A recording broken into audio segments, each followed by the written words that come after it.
klar til trin 4, lektion 1, i dialog med din målgruppe. Du skal nu i dialog med din målgruppe og dine kunder, det vil sige både leads, som er dem, der er interesserede, og kunder. Formålet det er at få bekræftet efterspørgslen med rigtige personer og en rigtig målgruppe. Det sikrer at man har forstået sin målgruppes behov, man har forstået det problem, man har set, de har, og den løsning, man har, den kan man lige få fine-tunet, så den rammer spot on.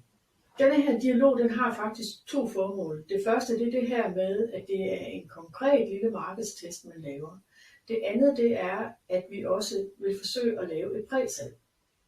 Og ved at fokusere på salg, så får vi faktisk en rigtig god indikation af, om folk også er interesseret i at betale for dit produkt. Der er rigtig meget gratis content i dag på nettet, og derfor er det virkelig en god idé at sikre sig, at folk også vil betale for produktet. Du får på den her måde et beslutningsgrundlag, og du bruger din tid, og du går i gang med at producere et kursus, som ikke bare er besluttet på gætværk og hvad man tror, men du har faktisk noget, du har baseret din beslutning på, og det føles ret rart, synes jeg. Og hvordan er det så, man kan sælge et produkt egentlig, før man overhovedet har det? Det kan man på denne her måde. Jeg kalder det sådan et præsalg. Det man kan gøre, det er, og det ser jeg simpelthen, det er det, der sker ude på nettet. Folk, der vil lave nogle nye ting, de tilbyder at sætte interesserede på venteliste. Så når du præsenterer dine ting for din lead til dine kunder, så siger du, okay, jeg er i gang med at producere det her produkt, og så tager man sin dialog med dem om, hvor interesseret de er i det, og hvad de synes om det, og så siger man, hvis du er interesseret, så vil jeg godt sætte dig på venteliste, fordi jeg vil gerne give et rigtig godt tilbud til de første, der tager det her kursus, og de får en god pris til gengæld for, at de prøver at tage kursus på min beta-version. Og det er simpelthen sådan, man ofte gør. Jeg har selv købt kurser på min egen uddannelsesplatform på den måde, og jeg fik faktisk mere ud af det, end mange andre ville have fået, fordi jeg fik forlænget min adgang, altså perioden, som kurset var til rådighed for mig, fordi der var nogle ting, de skulle fikse. Og så fik jeg også mulighed for at komme med kommentarer og få lidt mere baggrund for, hvorfor det var designet, som det var. Så jeg tror, mange er interesseret i at gå ind i sådan en situation her. Og jeg tænker, at du kan indgå en så forpligtende aftale, som du kan. Jeg forventer ikke, at man sådan ligefrem kan få betalinger, men hvis du kan det, er det selvfølgelig meget fint. Men hvis du bare kan få folk til at bekræfte på en mail, at de er interesseret i at stå på ventelisten, så er du nået et stykke vej. Og du skal selvfølgelig have sat en pris, og det skal du tænke lidt over. Og der er kun det her med pris, jamen der må du ud og snuse lidt i markedet og se, hvad tager andre. Jeg synes, at folk generelt tager for lave priser, så lad du være med at sætte din viden for lavt. Men det kan jeg kan ikke sige til dig, hvad din pris skal være, andet end gå ud og kigge på markedet og prøve at se, hvordan ligger andre. Så er der det der med, hvorpå du kan gennemføre det her på. Og det kommer faktisk lidt an på, hvor du er henne, hvad din situation er, hvilken profil du har i forhold til, hvor langt du er forretningsmæssigt, og også hvilket teknisk setup du har allerede. Og derfor vil jeg prøve at beskrive 3 situationer eller 3 profiler. Jeg kan jo ikke beskrive hver eneste person, der helt nøjagtigt ser det her kurs, men jeg har prøvet at valge 3 profiler ud, fordi der er nogle konsekvenser af, hvor man er henne, som jeg godt vil prøve at fortælle lidt om. Den første, ja, der er sådan en blå bare, ligesom det tekniske fundament, jeg forestiller mig, at vi har. Og nummer 1, der er faktisk ikke noget teknisk fundament endnu. Det er en, der starter helt fra bunden, og det er en, der kan starte, og der kan være nogle fordele ved at starte fra bunden, fordi så har man ikke knyttet sig op på nogle særlige teknologier endnu og sådan noget. Der kan man tillade sig at skabe sig et overblik og så sige, om jeg vil have de og de ting, fordi det ved, det passer sammen. Så er der nummer 2, og det er en, der har en hjemmeside og en mail. Og så er der nummer 3, der er både hjemmeside og sådan en automatiseret mail, sådan en såkaldt autoresponder, som det hedder på fint engelsk. Der er også arbejdet med online produkter, men de har ikke været solgt sådan bredt. Til det, hvad man nu har af teknisk fundament, der skal man lige lægge, hvad man egentlig har af aktiviteter på sociale medier. Både sociale medier og eget nyhedsbrev eller mails til interesserede eller kunder. Har man for eksempel en LinkedIn-profil, hvor man har mange følgere, og man har måske ikke nogen hjemmesider, man er ikke så aktiv der, men man har mange følgere, så kan det gøre rigtig meget værd, fordi det kan være den første gruppe, man rækker ud til omkring ens nye produkt. Det kan også være, at man er aktiv på Facebook eller Instagram osv. Så der er noget der, det skal vi også lige huske at tage med ind i denne her anbefaling. Det jeg kan sådan sige generelle anbefalinger til alle, det er, jeg synes det er en god idé at starte med at tage drejebogen og så lave den om til en slide-præsentation. Man kan bruge PowerPoint, man kan bruge PowerPoint eller Google Slides, det er lige meget, hvad man bruger. Men det ser professionelt ud, og det er en måde, man sådan ligesom kan få bearbejdet sin idé, og man begynder at få bekræftet det præsentationsflow, man har tænkt i sin drejebog. Man begynder at tænke på illustrationer, og jeg får i hvert fald selv rigtig meget ud af at arbejde i PowerPoint med min idé. Når jeg er færdig med min første PowerPoint-præsentation, så er jeg egentlig klar til dialogen. Og jeg tænker, at på det her tidspunkt, der er der ikke nogen, der skal gå ud og investere i licenser til alle mulige ting. Så bare brug de redskaber, du har. PowerPoint eller Google Slides, som jeg nævnte før, og til at have dialog med folk. Jamen, brug Zoom eller brug FaceTime. Det er gratis. Man kan også holde små møder med folk på Zoom, uden man behøver at have en betalt Zoom-model.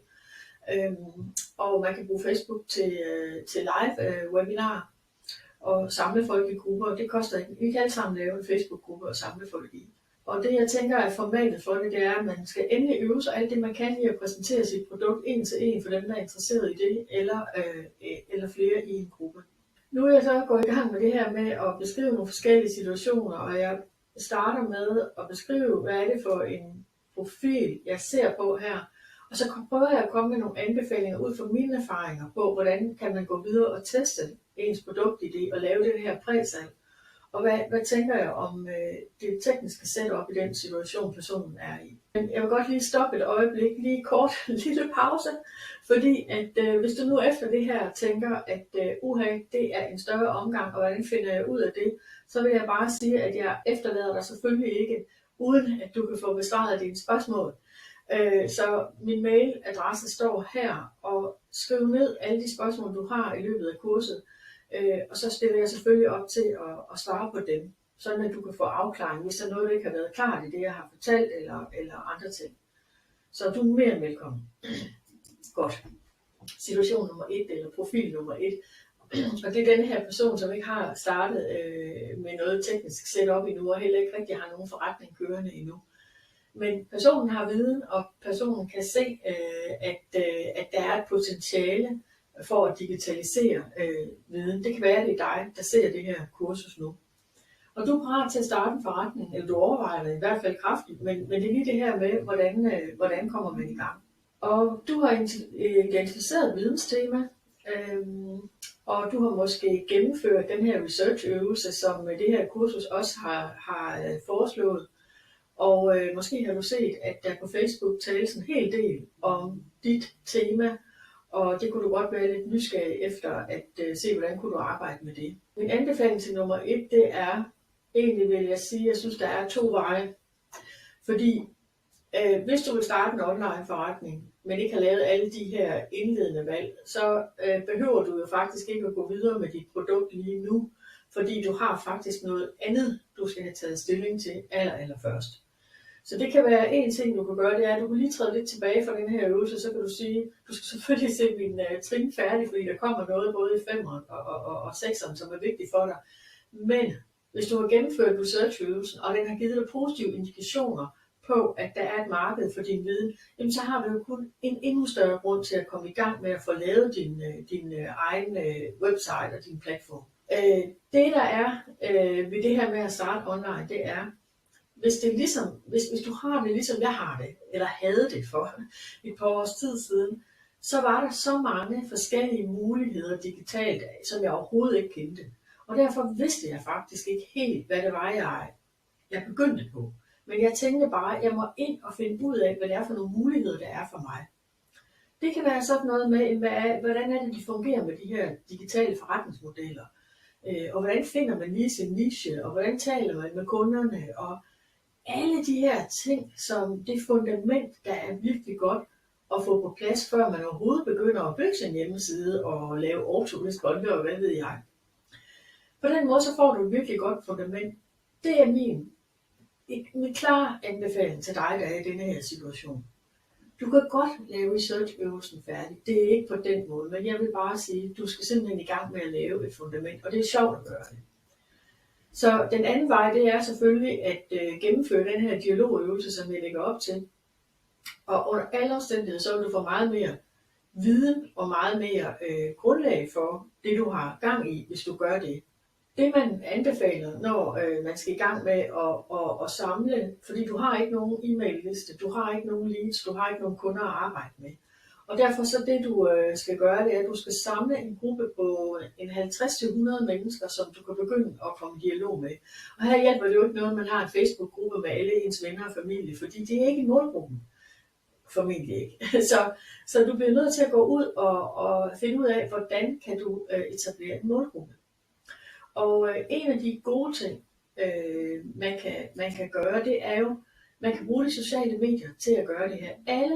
Alle kan oprette en Facebook-gruppe og begynde at skrive content inde i Facebook-gruppe.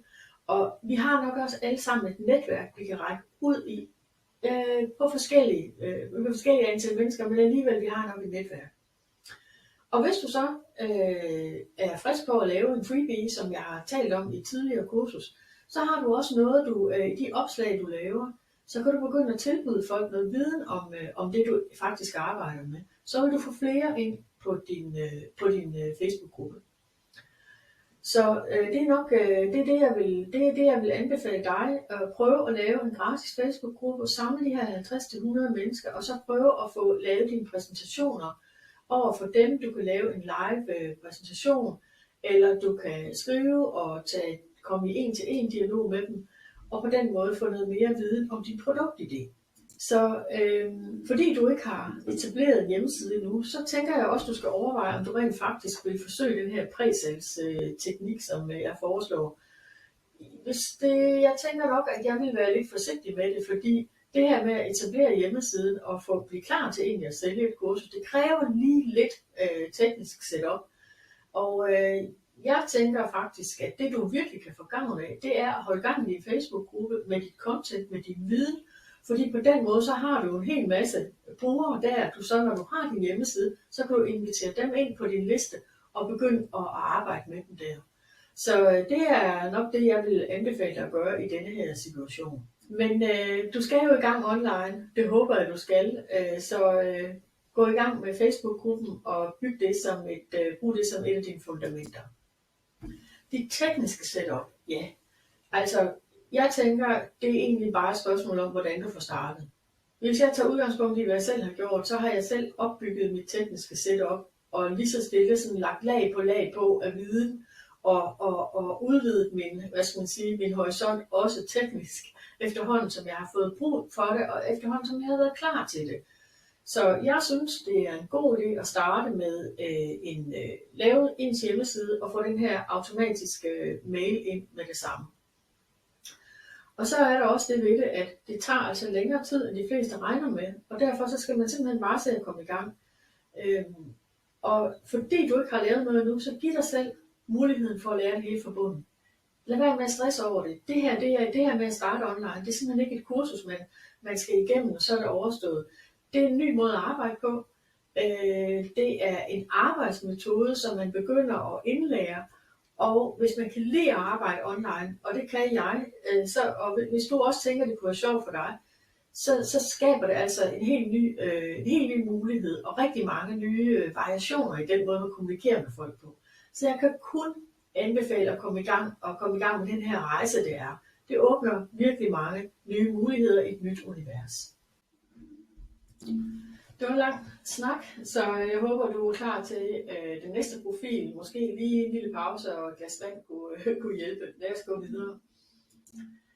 Og her kommer så situation nummer 2, eller profil nummer 2, kan man også kalde det. Her tænker jeg på, at det er en person, der har en mindre forretning, og det er dig selv i din viden. Det har du gjort i et stykke tid. Du har erfaring med kundegrupper, og du har netværk, og du ved, hvordan det er at hjælpe kunder eller klienter. Men du har ikke nogen digitale produkter endnu, Og du kan se, ligesom så mange andre, det her med, at der er en fordel i, at der kan være en fordel i at digitalisere noget af din viden og opnå et større salg på den måde. Du har en hjemmeside, og du bruger en almindelig mail. Min anbefaling til dig, det er at køre videre med den her testundersøgelse nu. Lav en mini-undersøgelse hos din kundegruppe og hos dine leads. 5-10 personer for hver gruppe er fint. Brug dit slideshow til dialogen, tag dem igennem det, drøft det med dem. Er der et behov her? Brug Zoom eller brug webinar. Og så er der en ting mere, du kan gøre, og det er det, du selv vurderer, om du synes, det er relevant for dig. Men du kan lave mini-undersøgelser hos nogle få stykker, 5-10 personer måske, det er måske lidt mange, men altså 5-10 personer cirka, som ikke er i din målgruppe. Og hvorfor det? Jamen det er simpelthen for at prøve at komme i dialog med nogle andre omkring dit produkt.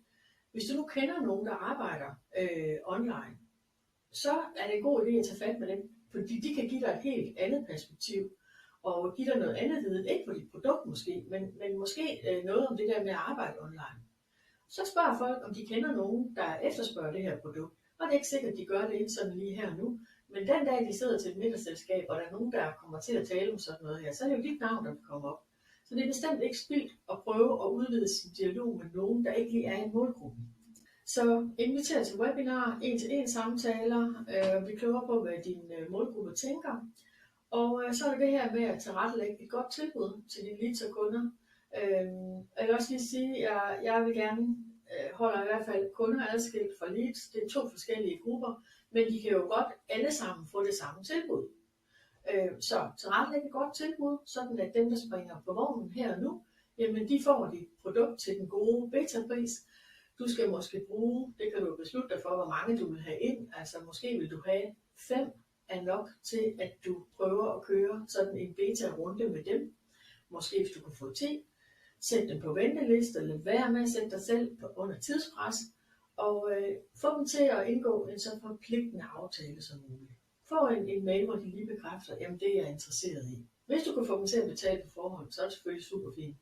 Det tror jeg ikke, jeg personligt vil gøre, men det er simpelthen en personlig afgørelse, hvad man har det godt med. Og de tekniske setup. Jamen, du har brug for en opgradering, hvis du skal have en større omsætning ved at digitalisere dine produkter. Det er der ingen tvivl om. Og du kan godt bygge det lidt op i takt med, at du bliver mere fortrolig med at arbejde online. Men det du skal starte med, det er, at du skal have en hjemmeside med en integreret mail. Og så skal du, hvis du vil sælge produkter, finde ud af, hvilken type Learning Management System, altså sådan en LMS, hvad er det, du vil bruge der. Og der findes rigtig mange løsninger. Det er også sådan et helt område for sig. Og jeg vil meget gerne fortælle om også en anden gang måske, hvad det er, jeg bruger. Men der er også nogle forskellige muligheder der, og nogle forskellige forretningsmodeller, der understøtter de her løsninger. Så det var nok der, jeg ville starte. Og så tror jeg, det jeg også ville gøre, det var at bruge lidt tid på at lære at digitalisere mine produkter. Når du nu har den viden, du har, så bliv fortrolig med det her med at få dine produkter digitaliseret. Sælg dem på den gode gammeldags måde ud i dit netværk til kunder og leads osv. Så du lige får det der ind under huden med, hvordan producerer jeg det, og hvordan er det den her 6-trinsmodel, jeg vil bruge. Du finder garanteret dit eget tæt på det, når du har prøvet det et par gange. Og bare en ting, det er det her med at arbejde online og blive fortrolig med teknikken og alle de ting, der er. Det tager længere tid, end de fleste de tror. Og derfor så er min anbefaling helt klart, at finde et sted, hvor du hører til, hvor du er sammen med ligesindede, fordi der får man en enorm masse motivation og inspiration. Så det vil være min anbefaling. Og så er vi klar til situation nummer 3, eller den tredje profil. Og det er så dig, der også har, du har også en forretning allerede, og du har erfaring med at hjælpe kunder og klienter, og du har netværk osv. Du har nogle digitale produkter, men du har ikke solgt dem bredt endnu, men du bruger dem i din rådgivning. Og du ønsker helt klart, at din omsætning den skal kunne skaleres op ved at sælge nogle af dine produkter online. Du har et nyhedsbrev, som du sender til dine kunder og til dine leads. Du er klar til trin 4, lektion 1, i dialog med din målgruppe. Du skal nu i dialog med din målgruppe og dine kunder, det vil sige både leads, som er dem, der er interesseret, og kunder. Formålet det er at få bekræftet efterspørgslen med rigtige personer og en rigtig målgruppe. Det sikrer at man har forstået sin målgruppes behov, man har forstået det problem, man har set, de har, og den løsning, man har, den kan man lige få fine-tunet, så den rammer spot on. Denne her dialog, den har faktisk to formål. Det første, det er det her med, at det er en konkret lille markedstest, man laver. Det andet, det er, at vi også vil forsøge at lave et præsalg. Og ved at fokusere på salg, så får vi faktisk en rigtig god indikation af, om folk også er interesseret i at betale for dit produkt.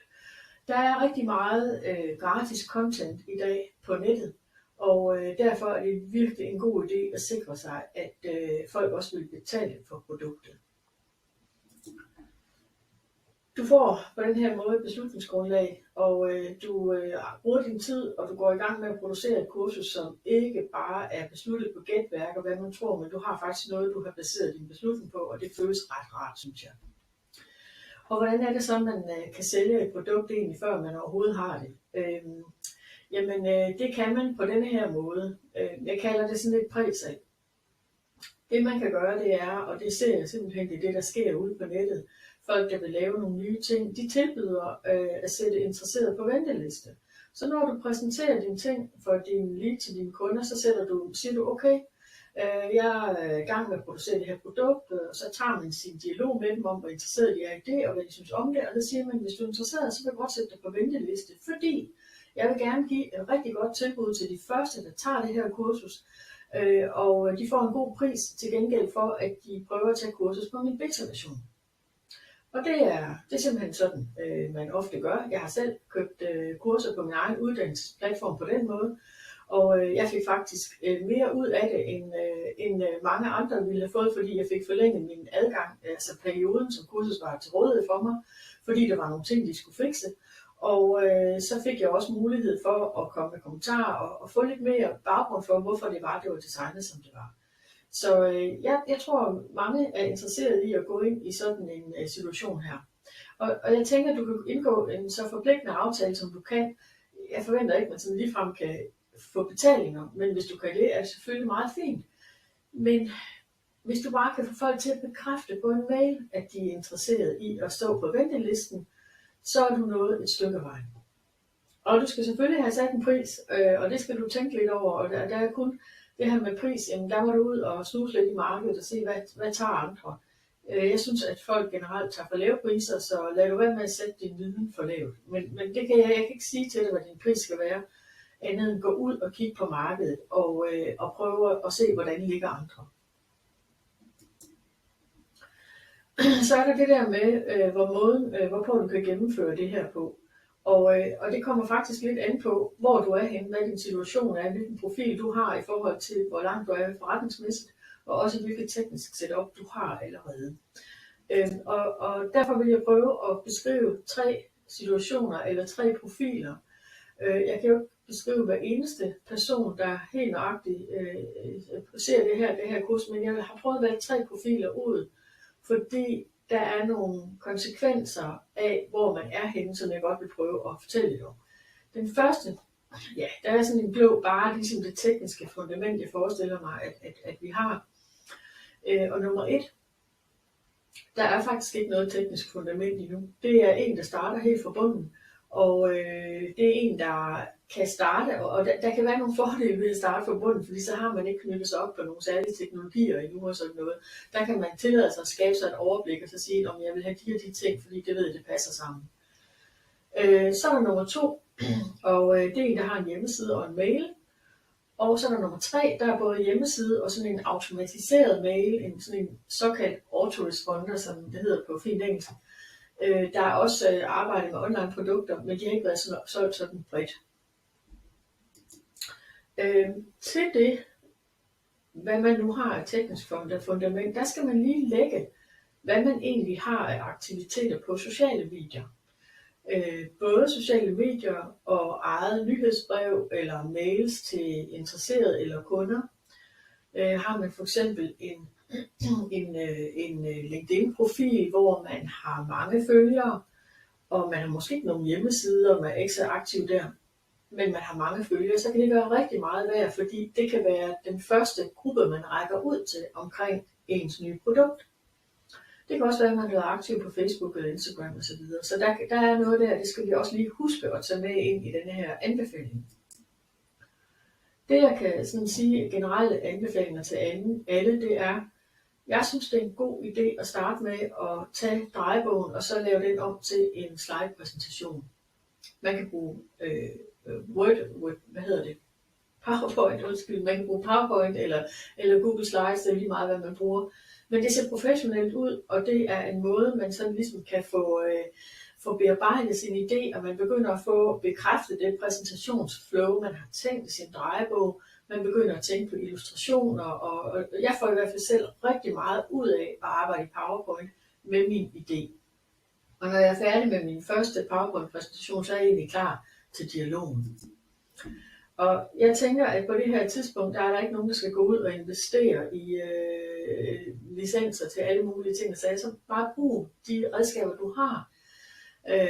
PowerPoint eller Google Slides, som jeg nævnte før, og til at have dialog med folk. Brug Zoom eller brug FaceTime. Det er gratis. Man kan også holde små møder med folk på Zoom, uden man behøver at have en betalt Zoom-model.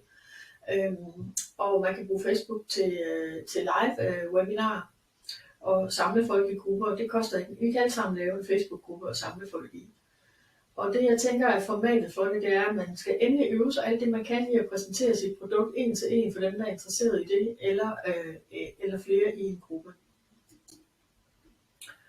Nu er jeg så gået i gang med det her med at beskrive nogle forskellige situationer, og jeg starter med at beskrive, hvad er det for en profil, jeg ser på her. Og så prøver jeg at komme med nogle anbefalinger ud fra mine erfaringer på, hvordan kan man gå videre og teste ens produktidé og lave det her præsalg. Og hvad tænker jeg om det tekniske setup i den situation, personen er i. Men jeg vil godt lige stoppe et øjeblik, lige kort en lille pause, fordi at hvis du nu efter det her tænker, at det er en større omgang, og hvordan finder jeg ud af det, så vil jeg bare sige, at jeg efterlader dig selvfølgelig ikke, uden at du kan få besvaret dine spørgsmål. Så min mailadresse står her, og skriv ned alle de spørgsmål, du har i løbet af kurset, og så stiller jeg selvfølgelig op til at svare på dem, sådan at du kan få afklaring, hvis der er noget, der ikke har været klart i det, jeg har fortalt, eller andre ting. Så du er mere end velkommen. Godt. Situation nummer 1, eller profil nummer 1. Og det er den her person, som ikke har startet med noget teknisk setup endnu, og heller ikke rigtig har nogen forretning kørende endnu. Men personen har viden, og personen kan se, at der er et potentiale for at digitalisere viden. Det kan være, at det er dig, der ser det her kursus nu. Og du er parat til at starte en forretning, eller du overvejer det i hvert fald kraftigt, men det er lige det her med, hvordan kommer man i gang. Og du har identificeret videnstema, og du har måske gennemført den her researchøvelse, som det her kursus også har foreslået. Og måske har du set, at der på Facebook tales en hel del om dit tema, og det kunne du godt være lidt nysgerrig efter at se, hvordan kunne du arbejde med det. Min anbefaling til nummer 1, det er, egentlig vil jeg sige, at jeg synes, der er 2 veje. Fordi hvis du vil starte en online forretning, men ikke har lavet alle de her indledende valg, så behøver du jo faktisk ikke at gå videre med dit produkt lige nu, fordi du har faktisk noget andet, du skal have taget stilling til allerførst. Så det kan være en ting, du kan gøre, det er, at du kan lige træde lidt tilbage fra den her øvelse, så kan du sige, du skal selvfølgelig se min trin færdig, fordi der kommer noget både i 5'eren og 6'eren, som er vigtigt for dig. Men hvis du har gennemført researchøvelsen, og den har givet dig positive indikationer på, at der er et marked for din viden, jamen så har du jo kun en endnu større grund til at komme i gang med at få lavet din egen website og din platform. Så det der er ved det her med at starte online, det er, hvis du har det ligesom jeg har det, eller havde det for et par års tid siden, så var der så mange forskellige muligheder digitalt, som jeg overhovedet ikke kendte. Og derfor vidste jeg faktisk ikke helt, hvad det var, jeg begyndte på. Men jeg tænkte bare, at jeg må ind og finde ud af, hvad det er for nogle muligheder, der er for mig. Det kan være sådan noget med, hvordan er det, de fungerer med de her digitale forretningsmodeller. Og hvordan finder man lige sin niche, og hvordan taler man med kunderne, og alle de her ting, som det fundament, der er virkelig godt at få på plads, før man overhovedet begynder at bygge sin hjemmeside og lave autoresponder og hvad ved jeg. På den måde så får du et virkelig godt fundament. Det er min klare anbefaling til dig, der er i denne her situation. Du kan godt lave research-øvelsen færdig. Det er ikke på den måde, men jeg vil bare sige, at du skal simpelthen i gang med at lave et fundament, og det er sjovt at gøre det. Så den anden vej, det er selvfølgelig at gennemføre den her dialogøvelse, som jeg lægger op til. Og under alle omstændigheder, så vil du få meget mere viden og meget mere grundlag for det, du har gang i, hvis du gør det. Det man anbefaler, når man skal i gang med at samle, fordi du har ikke nogen e-mail-liste, du har ikke nogen leads, du har ikke nogen kunder at arbejde med. Og derfor så det du skal gøre, det er, at du skal samle en gruppe på en 50-100 mennesker, som du kan begynde at komme i dialog med. Og her hjælper det jo ikke noget, at man har en Facebook-gruppe med alle ens venner og familie, fordi det er ikke målgruppen. Formentlig ikke. Så du bliver nødt til at gå ud og finde ud af, hvordan kan du etablere en målgruppe. Og en af de gode ting, man kan gøre, det er jo, man kan bruge de sociale medier til at gøre det her. Alle kan oprette en Facebook-gruppe og begynde at skrive content inde i Facebook-gruppe. Og vi har nok også alle sammen et netværk, vi kan række ud i på forskellige antal mennesker, men alligevel vi har nok et netværk. Og hvis du så er frisk på at lave en freebie, som jeg har talt om i et tidligere kursus, så har du også noget, de opslag, du laver, så kan du begynde at tilbyde folk noget viden om det, du faktisk arbejder med. Så vil du få flere ind på din Facebook-gruppe. Så det er nok det, jeg vil anbefale dig, at prøve at lave en gratis Facebook-gruppe og samle de her 50-100 mennesker, og så prøve at få lavet dine præsentationer over for dem. Du kan lave en live præsentation, eller du kan skrive og komme i en-til-en dialog med dem, og på den måde få noget mere viden om din produktidé. Så fordi du ikke har etableret en hjemmeside endnu, så tænker jeg også, at du skal overveje, om du rent faktisk vil forsøge den her præsalgsteknik, som jeg foreslår. Jeg tænker nok, at jeg vil være lidt forsigtig med det, fordi det her med at etablere hjemmesiden og blive klar til egentlig at sælge et kursus, det kræver lige lidt teknisk setup. Og jeg tænker faktisk, at det du virkelig kan få gavn af, det er at holde gang i din Facebook-gruppe med dit content, med din viden. Fordi på den måde, så har du en hel masse brugere der, når du har din hjemmeside, så kan du invitere dem ind på din liste og begynde at arbejde med dem der. Så det er nok det, jeg vil anbefale dig at gøre i denne her situation.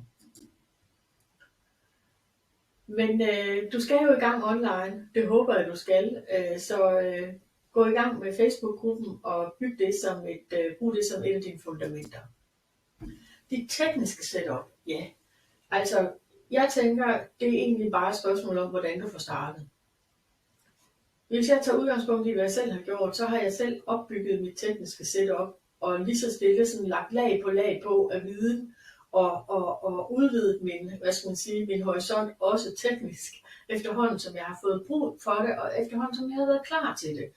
Så jeg synes, det er en god idé at starte med lave ens hjemmeside og få den her automatiske mail ind med det samme. Og så er der også det ved det, at det tager altså længere tid, end de fleste regner med, og derfor så skal man simpelthen bare se at komme i gang. Og fordi du ikke har lavet noget nu, så giv dig selv muligheden for at lære det hele fra bunden. Lad være med at stresse over det. Det her med at starte online, det er simpelthen ikke et kursus, man skal igennem, og så er det overstået. Det er en ny måde at arbejde på. Det er en arbejdsmetode, som man begynder at indlære. Og hvis man kan lide at arbejde online, og det kan jeg, og hvis du også tænker, det kunne være sjovt for dig, så skaber det altså en helt ny mulighed og rigtig mange nye variationer i den måde, man kommunikerer med folk på. Så jeg kan kun anbefale at komme i gang med den her rejse, det er. Det åbner virkelig mange nye muligheder i et nyt univers. Det var en lang snak, så jeg håber, du er klar til den næste profil. Måske lige en lille pause og et glas vand kunne hjælpe. Lad os gå videre. Og her kommer så situation nummer 2, eller profil nummer 2, kan man også kalde det. Her der tænker jeg på, at det er en person, der har en mindre forretning, og det er dig selv i din viden. Det har du gjort i et stykke tid. Du har erfaring med kundegrupper, og du har netværk, og du ved, hvordan det er at hjælpe kunder eller klienter. Men du har ikke nogen digitale produkter endnu, og du kan se, ligesom så mange andre, det her med, at der er en fordel i, at der kan være en fordel i at digitalisere noget af din viden og opnå et større salg på den måde. Du har en hjemmeside, og du bruger en almindelig mail. Min anbefaling til dig, det er at køre videre med den her testundersøgelse nu. Lav en mini-undersøgelse hos din kundegruppe og hos dine leads. 5-10 personer for hver gruppe er fint. Brug dit slideshow til dialogen, tag dem igennem det, drøft det med dem. Er der et behov her? Brug Zoom eller brug webinar. Og så er der en ting mere, du kan gøre, og det du selv vurderer, om du synes, det er relevant for dig. Men du kan lave mini-undersøgelser hos nogle få stykker, 5-10 personer måske, det er måske lidt mange, men altså 5-10 personer cirka, som ikke er i din målgruppe. Og hvorfor det? Jamen det er simpelthen for at prøve at komme i dialog med nogle andre omkring dit produkt.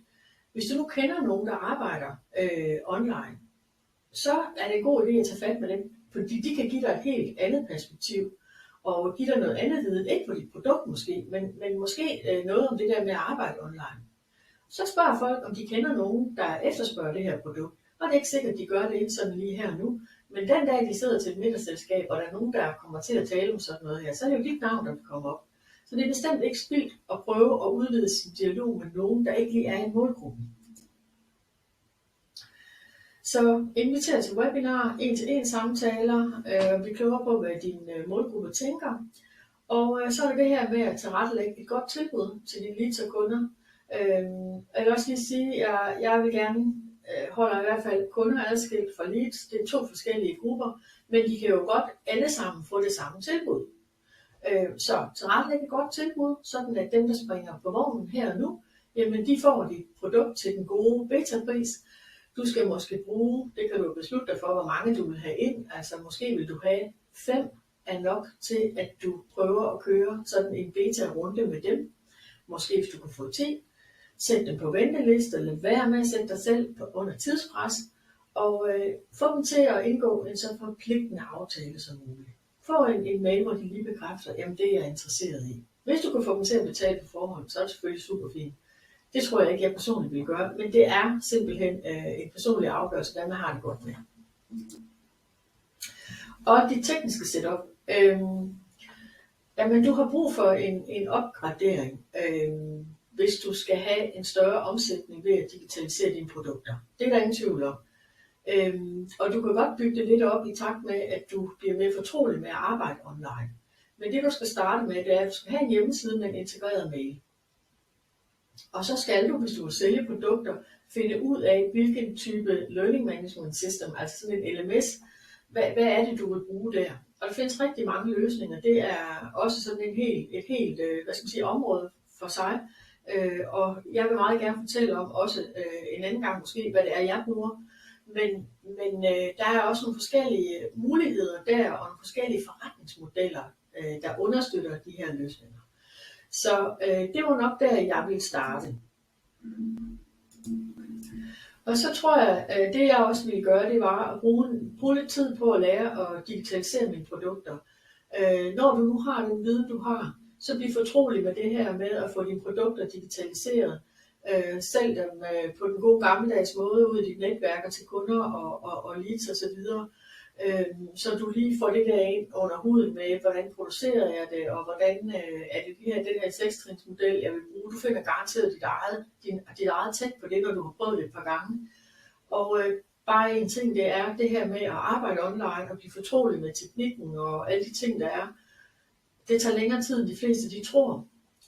Og derfor så er min anbefaling helt klart, at finde et sted, hvor du hører til, hvor du er sammen med ligesindede, fordi Der får man en enorm masse motivation og inspiration. Så det vil være min anbefaling. Og så er vi klar til situation nummer 3, eller den tredje profil. Og det er så dig, der også har, du har også en forretning allerede. Og du har erfaring med at hjælpe kunder og klienter, og du har netværk osv.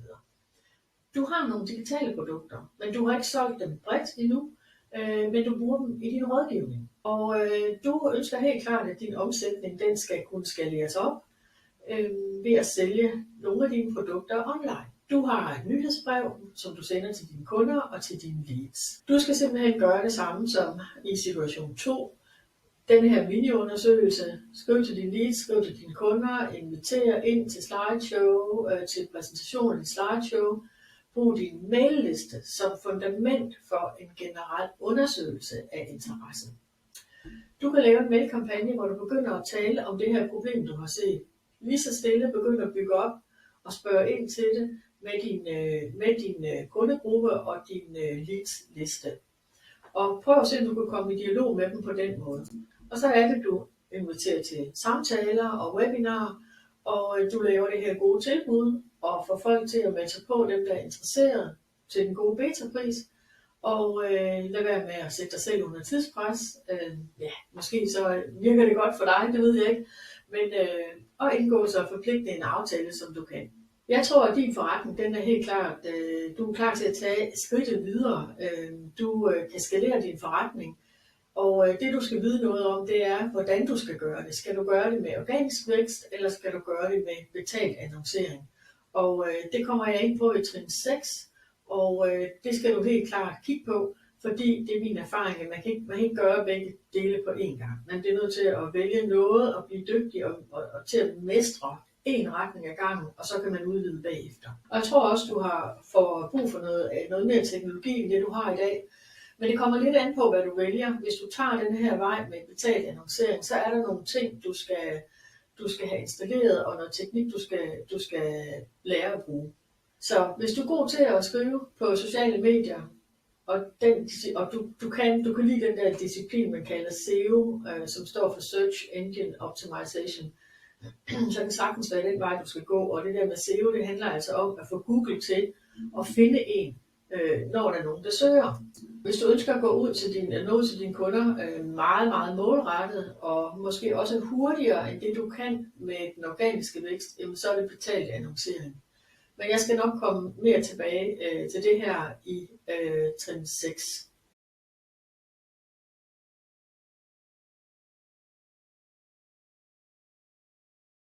Du er nu klar til trin 5, og det trin handler om produktion hvordan.